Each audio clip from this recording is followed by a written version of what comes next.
All right, so we had a couple most missed questions on this problem set.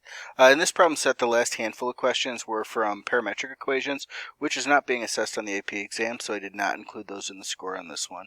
I am going to go through one of them in the most missed just to kind of show you how it's done, because it does apply a lot of properties that we've used along the way. So in number 10, this one is something that we would have included on this year's AP exam. It says the maximum acceleration attained on the interval from 0 to 3 by a particle whose velocity is given by that, all right, is. All right, so first thing it's saying it wants the maximum acceleration. So I want to optimize acceleration. So first thing I'm going to do is I'm going to go from velocity to acceleration by taking a derivative. So 3t squared minus 6t plus 12. All right, my goal is to optimize that. So to optimize something, I have to take its derivative. All right, so I'm going to take the derivative of acceleration, that's 6t minus 6. All right, and I need that to equal 0, because that will give me my critical numbers. All right, and that happens at t equals 1. All right, so we have a critical number at t equals 1. All right, if I look at this one, it's linear. We have the critical value there is positive slope, so it's negative on this side, positive on this side. So that would be decreasing into 1 and then increasing back out of 1. All right, so that would be a relative minimum. All right, now it did give us a closed interval, so we always have to test the endpoints as well. So we have 0, 1, and 3. All right, we know 1's a minimum, so it's not going to occur there. So it could very possibly occur on either of the two endpoints.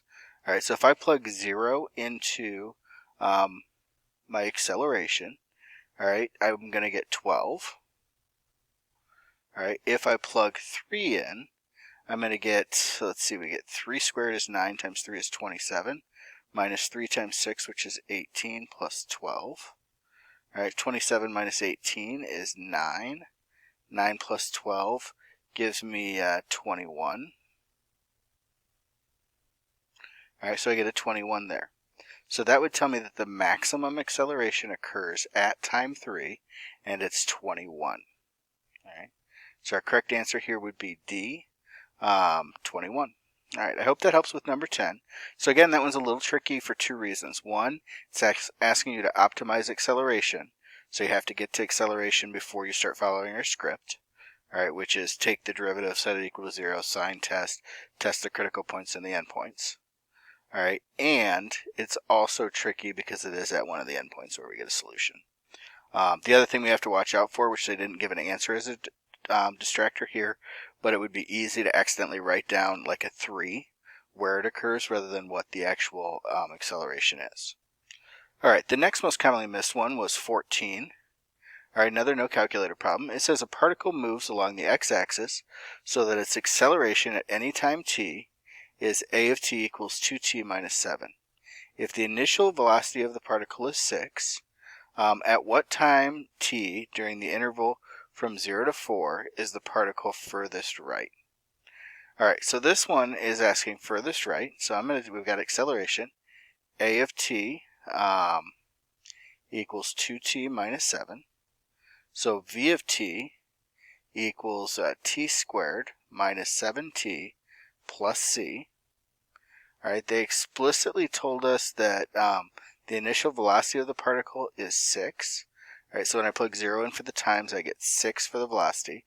So c equals 6. So v of t equals t squared minus 7t plus 6. All right, so that gives me my velocity. It says during the interval 0 to 4 is the particle furthest to the right.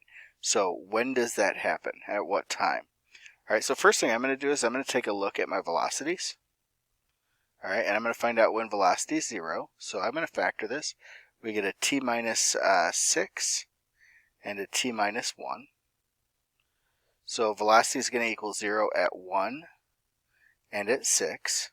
All right, that's a parabola that opens up, so we're going to be positive over here, negative over here, and positive over here. All right, so when I look at this, I've got from 0 to 1, it's moving to the right. All right, then it moves to the left from 1 to 6.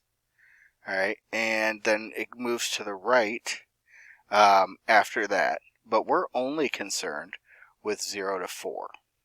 So we're really only looking here from 0 up to 4.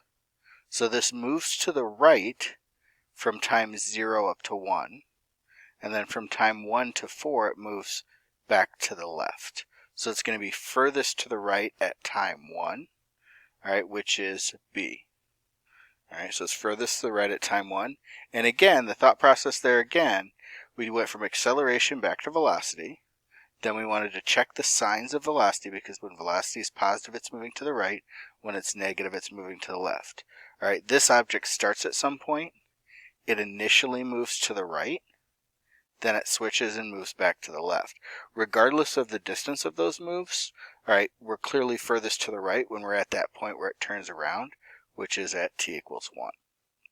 All right, so that's another very typical one. Now, the next group are problems that technically aren't assessed, but I know a couple people had asked to see some questions that were from that material past what's covered this year due to the COVID-19 step away from school that we've had here. So on 16, this was one I think we can talk about. It says the position of the particle as moving in the xy plane is given by the parametric equation. So we have an x motion and a y motion. For what value of t is the particle at rest? Now, we know that a particle is at rest when velocity equals 0. All right, but in this, we have two directions of motion. We have an x direction and a y direction. So first thing I'm going to do is I'm going to find dx dt, all right, which is going to be 3t squared minus 6t. All right, I'm going to factor a 3t out. I'm left with a t minus 2. All right, so I get 0 and 2. All right, so t equals 0 and 2. Those are the two spots where the x motion is stationary. Now I'm going to do the same thing for dy dt. dy dt equals 6t squared minus 6t minus 12. All right, I'm going to factor a 6 out. That's a t squared minus t minus 2.